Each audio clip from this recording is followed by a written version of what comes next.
अस्सलाम वालेकुम नाजरीन, इस वीडियो में हम आपको बताएंगे ओलिया नाम का मतलब क्या होता है। वीडियो की जानिब बढ़ने से पहले अगर आपने अभी तक हमारा चैनल सब्सक्राइब नहीं किया तो जल्दी से चैनल को सब्सक्राइब कर लें और साथ ही लगे बेल के बटन को भी लाजमी प्रेस करें।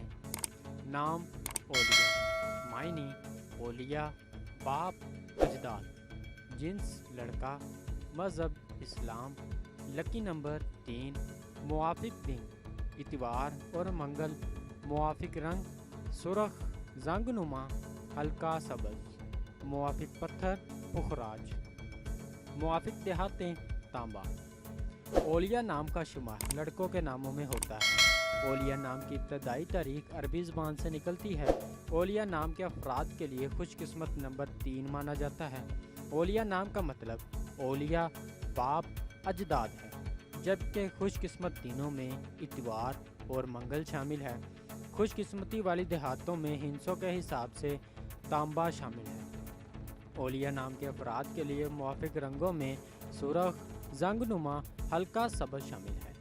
ओलिया नाम के अफराद के लिए मुआफिक पत्थरों में पुखराज शामिल है। नाजरीन, अगर आप भी किसी नाम का मतलब जानना चाहते हैं तो आप हमें कमेंट करके अपने नाम का मीनिंग और तमाम तफसीलात हासिल कर सकते हैं। अगर आपको वीडियो अच्छी लगी तो आप इसे लाइक करें, दोस्तों के साथ शेयर करें और चैनल को ज़रूर सब्सक्राइब करें। मिलते हैं ऐसी और अगली वीडियो में, तब तक अपना ख्याल रखिएगा। अल्लाह हाफिज़।